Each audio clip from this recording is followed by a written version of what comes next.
Welcome, everybody. As my colleague Monica just said, my name is Tamara Jokespor. I am the U.S. policy correspondent at The Economist. And today I am joined in our fireside chat by Erica Irish Brown of Citi and Wendy Short Barty of Bristol Myers Squibb. Together, these business leaders are going to help us unpack some issues concerning race in the workplace. So let's get started. So in May 2020, as many of us know, George Floyd's murder led many of us to question race and racism in America. And within businesses, this led to discussions about creating more diverse workforces and also safer workspaces.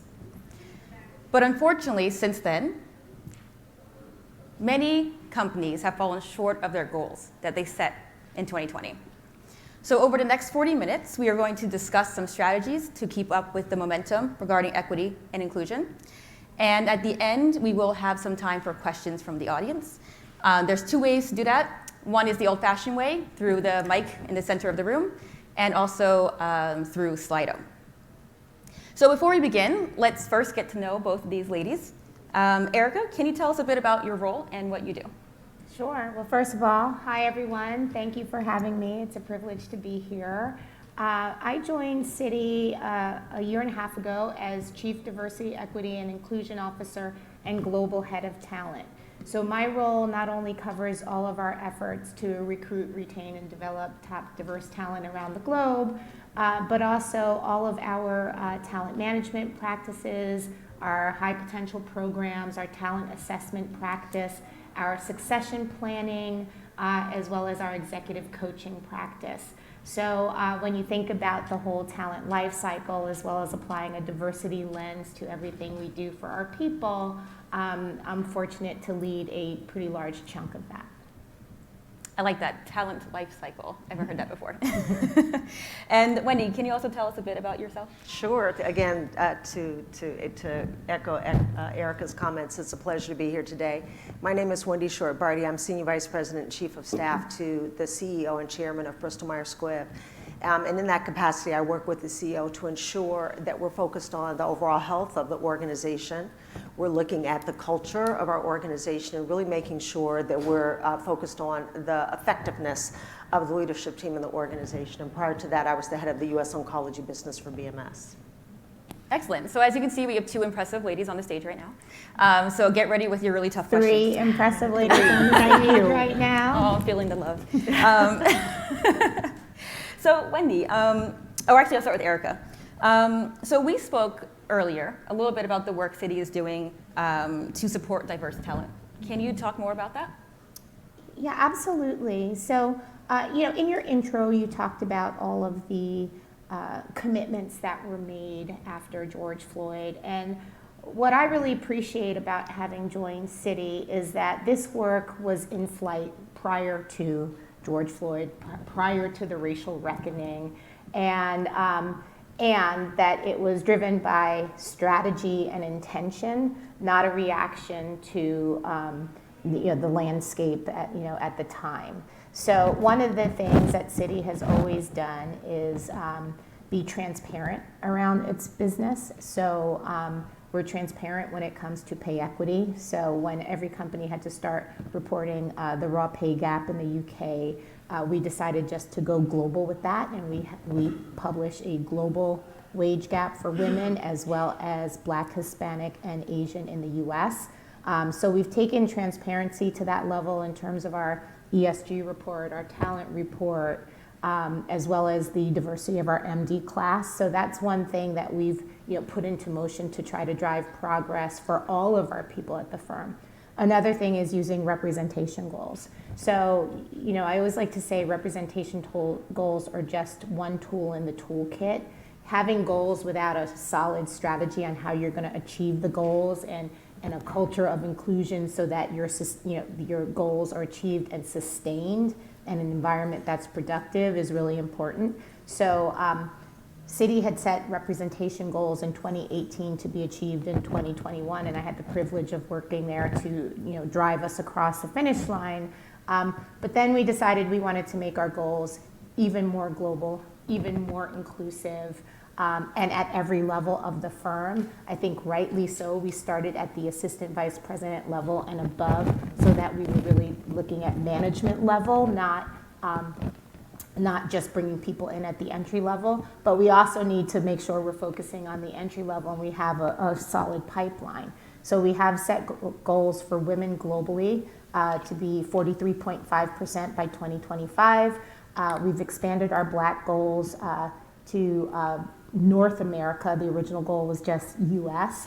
So we have a North America goal of 11.5%, as well as a Black and Pardo goal in Brazil of 10%, and a goal in the UK of 3%. We also have 3% goals for Asian in the UK, for mixed race and other in the UK, as well as 11.5% Asian in the UK. So we've expanded that, and then in the entry level, besides 50% gender diversity in our entry level classes, we look to have 30% underrepresented minorities in North America, 25% underrepresented minorities in the UK, and globally, we're one of the first global investment banks to set an LGBTQ plus goal of 3.5% for the LGBTQ plus community. So we're using goals as a tool, and we're trying to hold leaders accountable, which is the other piece of having metrics in place, that they're actually on scorecards so that people are motivated to execute on strategies and hold their leaderships teams accountable and get deeper into the organization. So those are just some of the things that we're doing to really advance diverse talent. And the last thing I'll say is using representation goals. Like recruiting, you have to do at the entry level, but the representation goals at the mid-level also speaks to all the levers, right? Because you have to recruit, but you also have to retain, develop, and promote people as well. So we felt like that was a way to drive the strategy around all the key levers in that employee life cycle. Yeah, I think a lot of that makes a lot of sense. You said a lot of things there, but the idea that this didn't start with George Floyd, right? This is something that people have been doing and thinking about for a long time, is a very good point, as well as the idea that we have to make sure we're focusing at all levels of the pipeline. Wendy, we spoke a bit about what's happening at Bristol Myers Squibb, and you mentioned specifically something I found interesting about thinking about diversity beyond just the workforce. Can you talk a little bit more about that? Sure. So we too have metrics in place relative to our internal representation. In fact, BMS has an objective to make sure we have gender parity by the end of this year, and I'm pleased to say I think we're on track of hitting it. We also have metrics in place to double representation of the African American community, and I also believe we're on target to hit that at the VP level and higher. And then finally, a goal to double representation of the Latino community. But it's more than that, because as a company whose mission is to discover and to develop and to deliver innovation that helps people prevail over serious disease, that's all people. And in order to do that effectively, you have to make sure that you have people inside of the company who are focused on our goals. But also, to be a good corporate citizen, you have to have externally facing initiatives and programs to help to advance the initiatives as well. So one example is BMS is committed to increasing the number of people of color in our clinical trials. When you think about the number of phase 3 clinical trials that are happening in the US, globally, quite frankly, and the fact that this is the data that gives rise to drug approvals in this country and allow people to get access to medicines that can literally save their lives, we need to make sure that the studies represent the populations that we serve, and that ensures, or that means that we have to ensure adequate representation. We're also really committed to ensuring that we increase the number of clinical trialists that are of color, because what we want to make sure is we're fostering an environment where patients show up, that they have a physician that they trust, that they can have a conversation with about enrolling in clinical trials if appropriate. We've also made the commitment to ensuring that we're investing at least $1 billion to diverse suppliers by 2025, and we're well on our way of achieving that goal. But importantly, BMS has decided that it's not just enough to look at internal talent and to develop internal talent, and it's not enough just to look at external talent at the VP level, but rather, if you want to make sustainable change, you've got to have a pipeline in place. And so we have initiatives with historically Black colleges and universities to start cultivating relationships now, before students graduate from college. And we hope that we're able to maintain those relationships so that when that talent is ready for their first job, they come to BMS. And it's important that companies not just focus on metrics and representation goals. That's great, but that's just the proverbial tip of the iceberg. It's about how do you cultivate talent, how do you make sure they have a sense of belonging internally, and how do you show up externally to the community so that people understand you're walking the walk and you're talking the talk, and you really stand for what you say you're committed to doing. Yeah, if I could jump in, Yeah. that early engagement is so important, and very often internships, I know in financial services only starts like once you're a junior, right? So what about the sophomores? What about the freshmen? What about the high school seniors? How do they know what courses to take? How do they get prepared to interview for these prime internships and exposed to industries that they may not have had previous exposure to? So early engagement is definitely key. The other thing that you said that really landed well with me is embedding it in your business, right? Like the business of BMS, part of that business is clinical trials, right? And that's one of the things that we've tried to do at Citi as well. So we do have a financial inclusion group within our consumer bank. We do have a group within our investment bank that focuses on doing business and investments with minority depository institutions. So everything diversity related, even supplier diversity, and it's aligned to procurement and the people that buy things for the firm. A lot of times you see everything diversity related in HR and underneath the chief, diversity, equity, inclusion officer, instead of being embedded in the business and functionally aligned with the, the people that buy things for the firm, the people that recruit people to the firm, the people, you want that alignment that do marketing for the firm, right? That diversity lens should be part of the business as usual, including how we make revenues, how we make investments in the case of, a bank, and how we lend and everything else.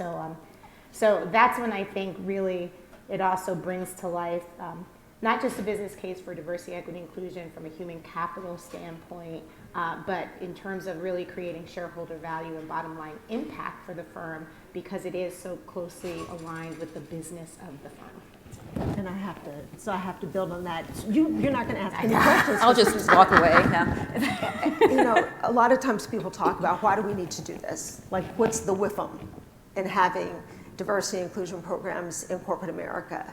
And studies have shown time and time again, back to the business, that when you build diverse teams, one, you drive greater innovation.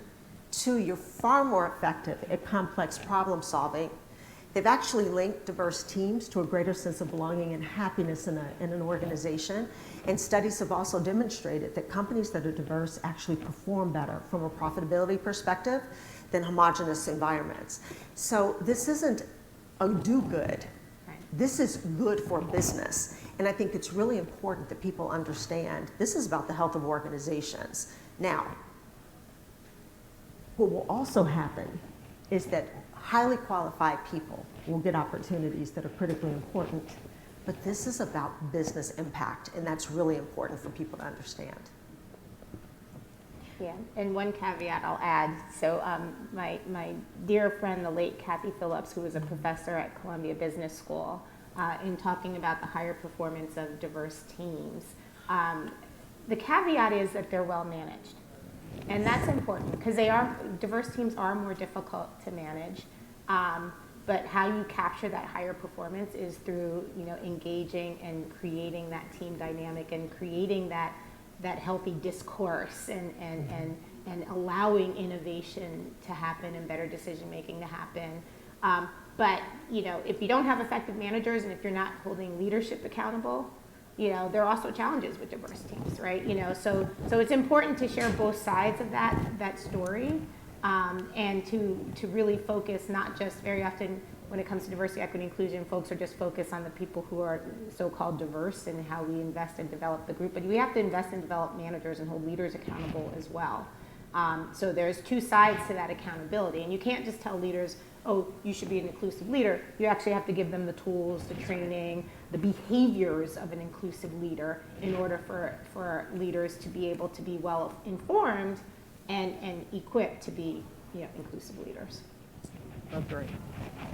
Absolutely. So I heard a lot of really great things. I think one thing that I'm hearing is this diversity rationale, right? Which right now with affirmative action, the Supreme Court case coming up on October 31st, the oral arguments, that is a large reason that race-conscious admissions has been considered constitutional, right, is because the diversity rationale is that having these diverse organizations, such as colleges, and diverse pipelines into workforces would allow for, it's beneficial, not just for social justice purposes, but also for a stronger and better business, right? And we're going to see whether or not that upholds over the next few months. So I think that's really interesting to hear from your perspectives, from where you were seated, about how important that diversity is for, not just for doing good, but also for being a better business. So you mentioned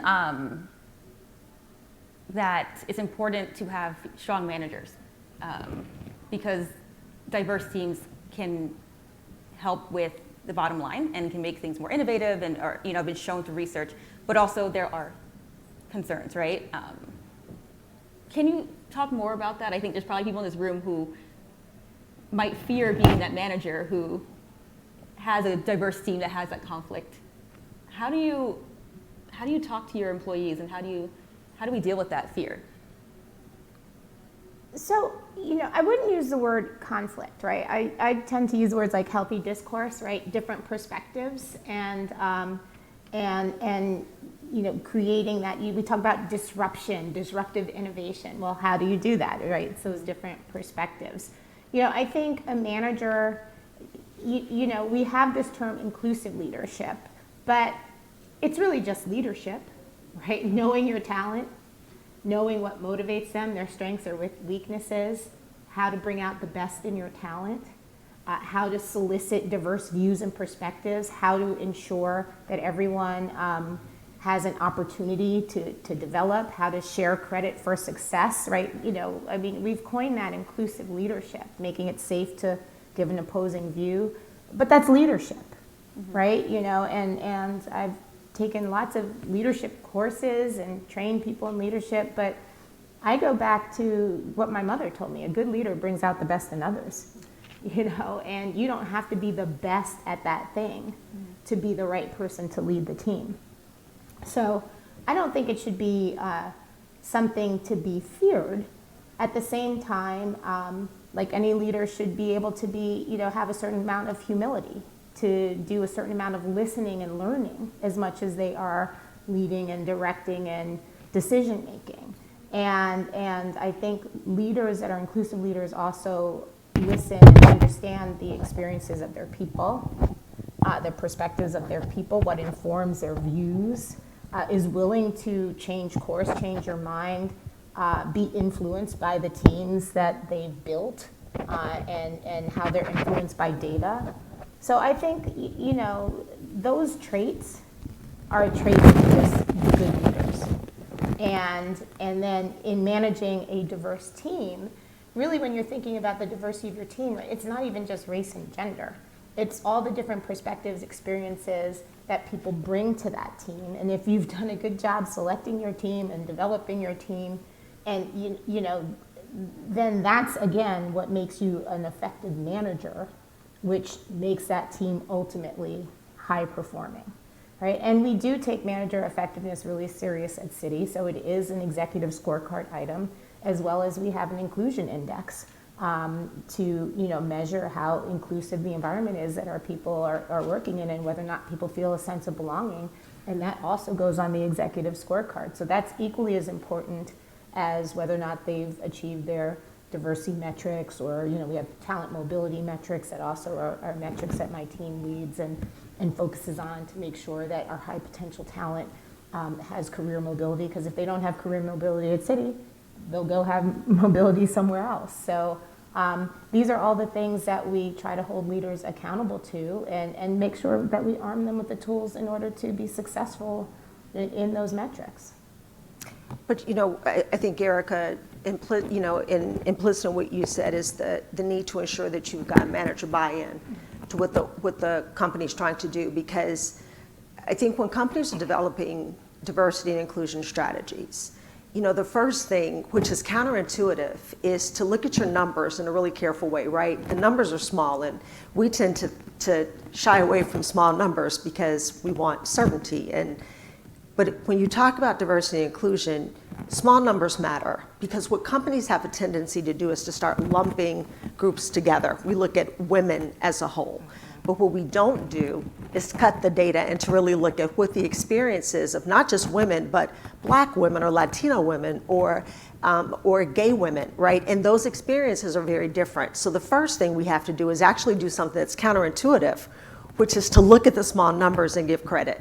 And then the second thing, and that's the what, but the what's not enough, because all it does is gives you a fact. Then you need to dig into the why. And this is where management is so important. You need to understand why people experience their jobs and their company the way that they do. And when you do that, it helps you understand where you have potential flight risks. It helps you understand how to develop people, and it helps you understand how to create an environment where people feel like they can thrive and achieve their career goals. And that's where the management part is so important, because if companies state a goal, that's really easy to do at the executive level, but it's your management team that actually pulls it through. It's your management team that has the ability to hire talent and to cultivate that talent and to develop that talent. So I would say that there are two sides of the coin. It's one, how does the manager lead, which is what you address, but it's also how do we make sure before we can even get them to lead that they buy in to this is the right thing to do, it's good for business, and we give them the tools that help them be successful. Because if we don't do that, you'll have goals and you'll have ambition, but you'll constantly be frustrated because the people who need to pull it through are not doing it. Yeah. Yep, that makes complete sense. Sorry, am I on now? Yes, that makes complete sense. And I think you both already started to get there in terms of giving advice, but we're almost at question and answer. So what advice would you give to the people in this room who are looking to create more equitable workspaces or to, fulfill the goals that so many discussed after George Floyd's murder? To quote my 14-year-old daughter, it's funny, out of the mouths of babes. Corporations and boards have suddenly had a Christopher Columbus moment after 2020. They suddenly discovered that diversity in corporate America and on boards was a good thing, but we've known that all along. The bottom line is there is incredibly qualified talent out there who deserves to be in the room with a seat at the table and to have their voice heard. And it goes back to what I said earlier, it's really, really good for business. And so the advice I would give to anybody is develop a strategy. Make sure that your strategy is focused on goals. You have goals that you want to achieve, but more importantly than establishing goals, you create an environment where you can really nurture and develop the talent that you bring into the organization. And I'm not at all suggesting that women or people of color need to be treated better than or differently than anybody else. But what I am suggesting is that corporations need to understand that the experience is different. And they need to be mindful that a different experience does require a different dialogue. And to ensure that people have the support in place to guarantee that they can be successful. And that's all of those traditional things we talk about, mentorship, sponsorship. I do believe people are not born to be leaders. Leadership is something that you learn. It's a little bit like osmosis. You need to be in the room where the magic happens to see it unfold. And then suddenly you understand what it means. Like, what is the right dialogue? How do you ask questions? How do you think strategically? How do you innovate? You learn those things by having a seat at the table. We've got to provide people with the seat at the table. So it's not enough just to hire. It's not enough to hire. We have to provide opportunities for people to grow within an organization, to learn, and then to demonstrate their skills. And then the other thing I would just suggest is that this cannot be the issue du jour. 2020 certainly did elucidate that we have a problem in this country, but the problem has existed for many years. And what I would hate to see is we're having a productive dialogue in 2022, but in 2023 or 2024, we're not talking about this anymore. This has to be a sustained and persistent effort. And then finally, I would say board representation is critical.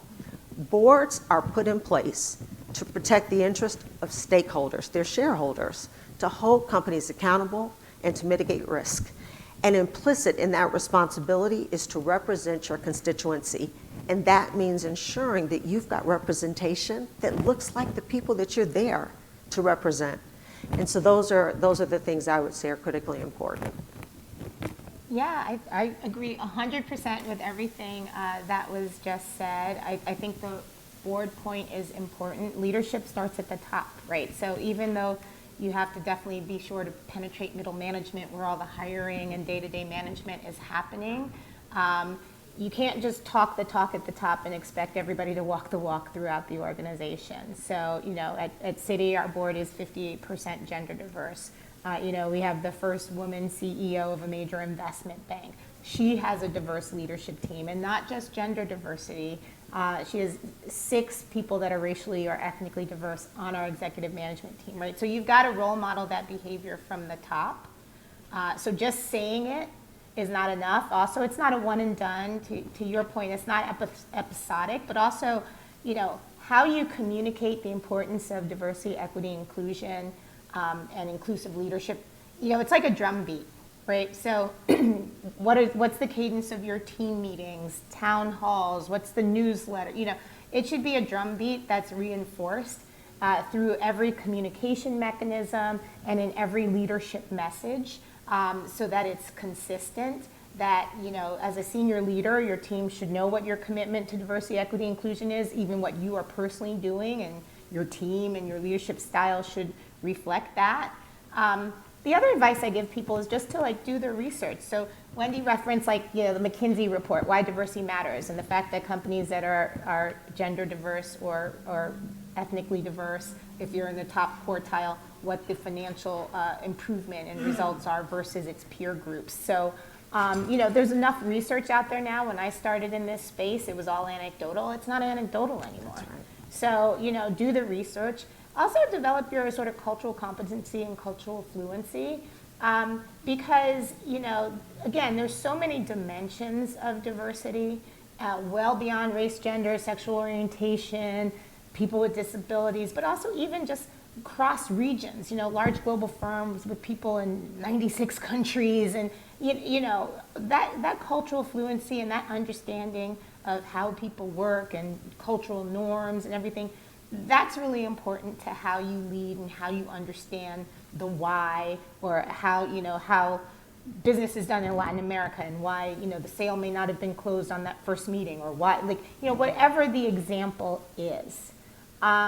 Building your cultural fluency, and even for people who consider themselves diverse, you know, just because you're, you know, a Black American doesn't mean you understand the lived experience even necessarily of a Black British person, let alone across dimensions of diversity. So that understanding, I think, is also really important.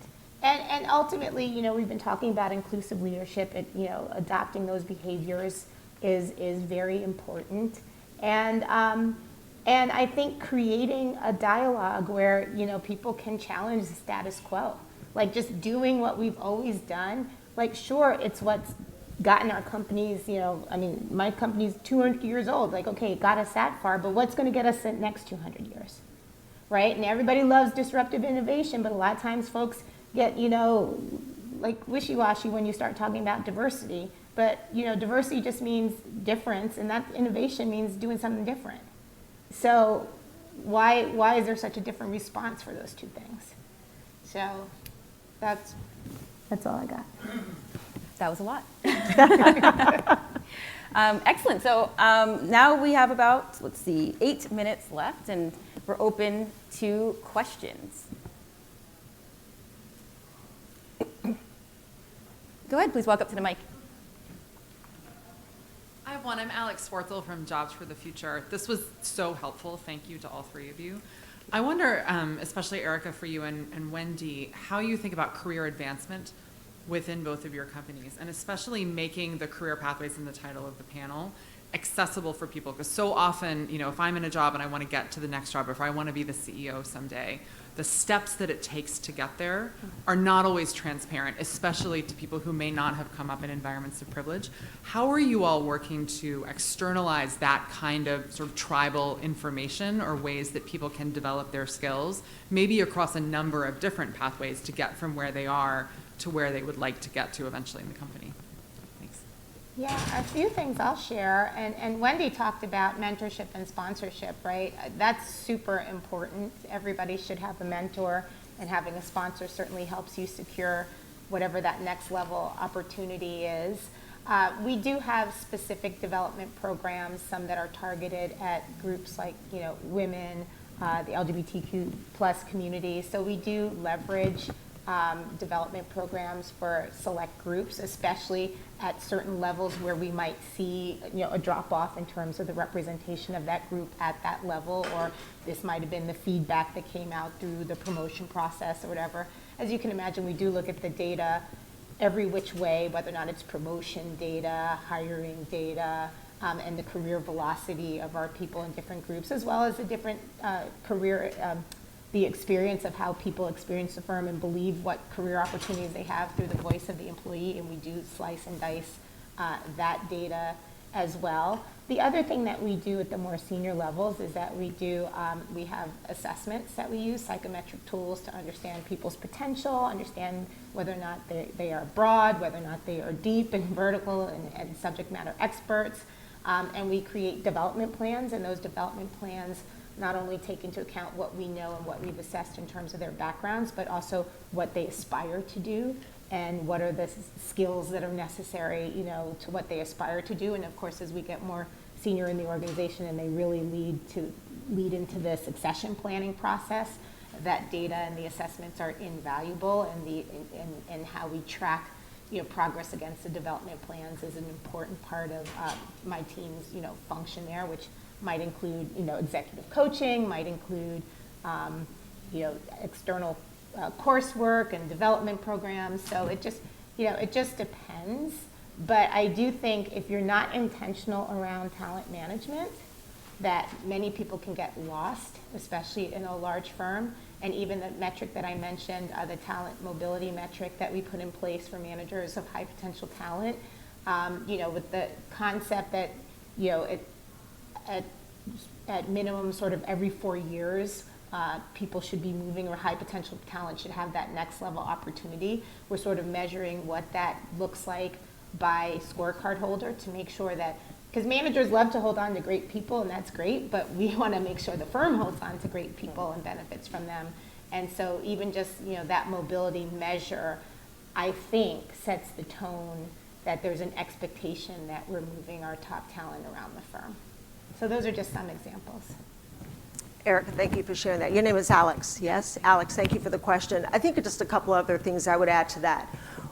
One of the things that I experienced as a Black woman coming up is my parents used to tell me, keep your head down, do a good job.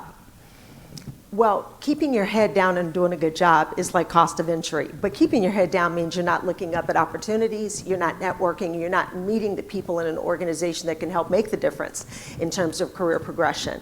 And so what people need to know is that this isn't just what the company does to support people's development, but it's the little things that you can do to advance your own development. And so I tell everybody, do good work, do excellent work, but make sure that you're lifting your head up and creating opportunities to meet people in the organization that can influence your career. It goes back to the sponsorship part.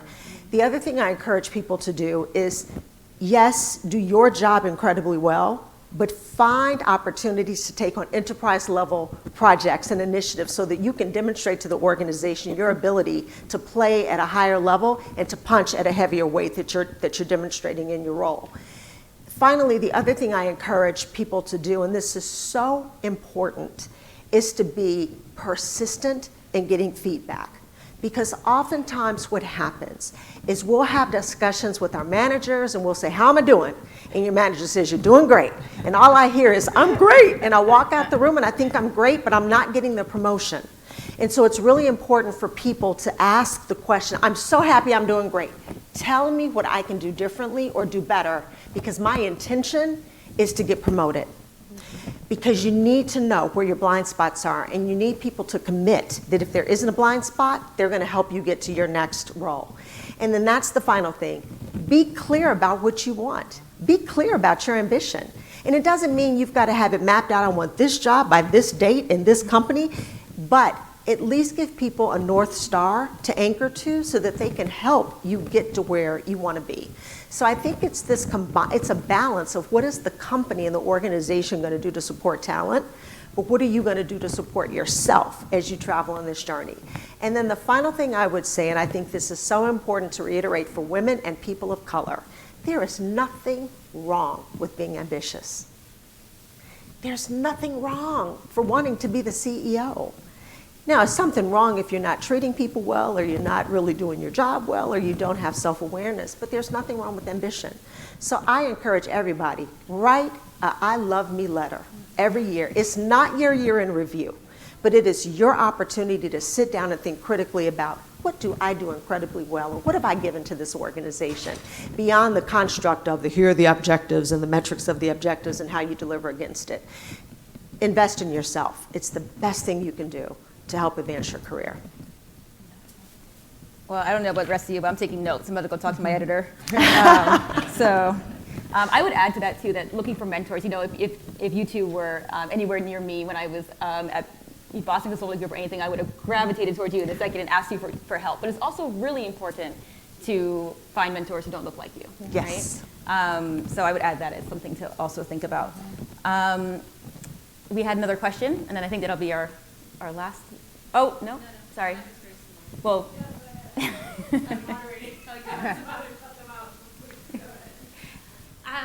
No surprise, my question was very similar to Alex's, and it was around internal mobility, which I think you answered quite a bit. So I'll ask a different question, which is related. Is there anything you can share with us in terms of a challenge that you faced in that journey of upward mobility, where it was really a struggle? You had to kind of maybe go around someone, or in some way maneuver and have the confidence in yourself to challenge the status quo? You want me to start with that one? So I can share one experience with you. I was working for a company. I took a downward development role to join the company. So I took a demotion because it was going to give me different experience. And I'm not someone who's terribly motivated by title, right? I think you take it, you get it, it comes, it goes. So it wasn't a big deal because I thought it was the right thing to do for my career. And I was at the company and performing really well. And so when opportunities came up for advancement, I wasn't looking because I was pretty new at the company, but my peers were looking, and the company said, this is the criteria that we have in place in order to go to next level. And so I looked at that criteria. I said, oh, check, check, check, check. So then when I went to have a year-end discussion with my boss, and I talked about next level advancement, she said, well, I don't think you're going to be able to go to the next level here because a lot of your experience has really been in the US, and we like ex-US experience. I said, okay. So fast forward about 5 months after that, and she started talking to me about career progression. And I said, well, I don't know if my career is going to progress here. I don't know if this is my forever home. And she was taken aback. She said, I don't understand why. I said, well, because we had the discussion. And you told me you didn't see a path forward for me to get promoted. But I'm really good at what I do. And I want to be promoted. I have ambition. So it's either we need to create a path here, or inevitably I'm going to take the opportunity to go someplace else and to make it happen for myself. And she literally laid out 6 jobs for me that were laterals. And I said, this is great. Tell me what my developmental opportunity is. What do I need to prove to you in order to get to next level leadership? And she said, nothing. I said, and therein lies our problem.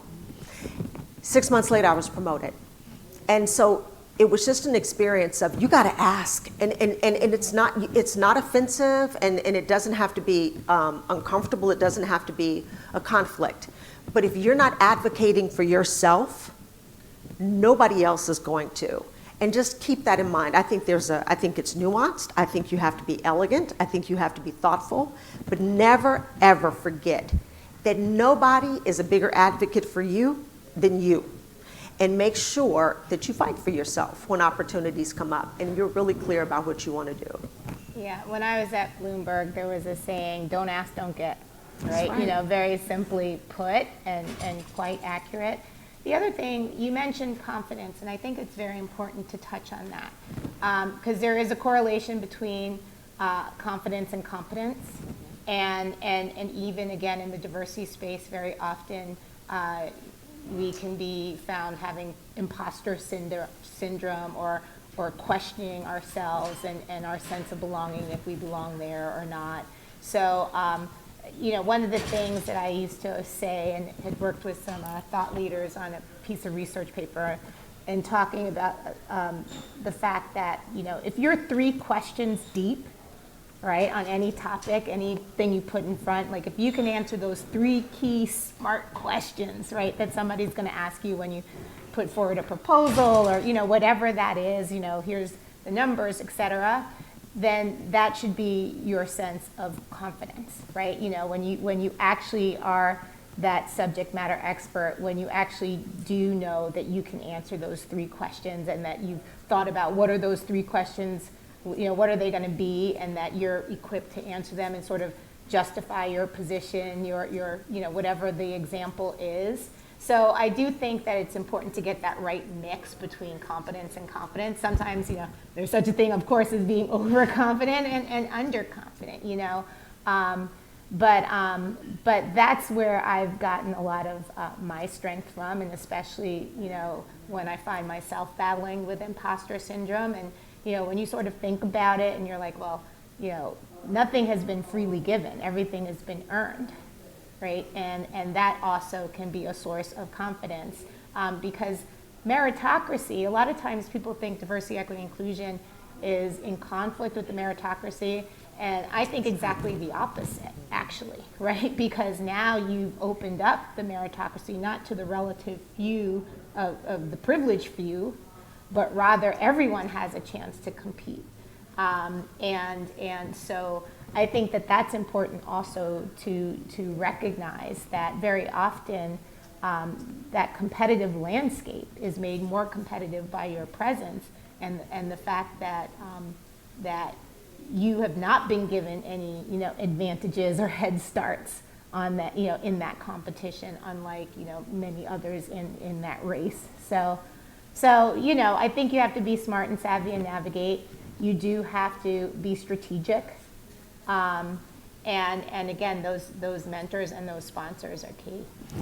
And Erica, it's funny, you talked about imposter syndrome. I always say, don't obsess on that, because when you're sitting in the room feeling like, oh my gosh, I don't know exactly what I'm doing. Did I say something wrong? Do I have a right to be here? Other people in the room are having the exact same thought. They're not worried about you. They're worried about their own issues, their own insecurities, and how they're showing up. So don't let that be a derailer. And the final thing I'll just mention, because I think it's so important in the context of everything that's been said, is I'm a firm believer in karma. Be a good ally.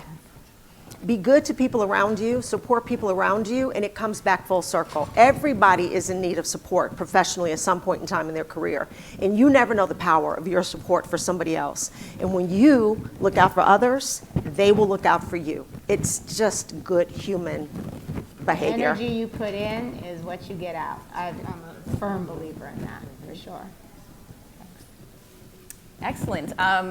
I think we could keep going, but I think people need to get into this room for other sessions. So just before we end, I'd like to highlight a few points. I heard that this diversity effort is not new. It seems obvious, right? But it's before George Floyd. It's before this Christopher Columbus moment. So we need to keep moving forward in this moment. Diversity is good for business, and we need to think about diversity throughout, from not just workforce, but also clinical trials and suppliers. And finally, advocate for yourself, and what you put out, you will get back. So thank you so much. If we can get a round of applause for our speakers.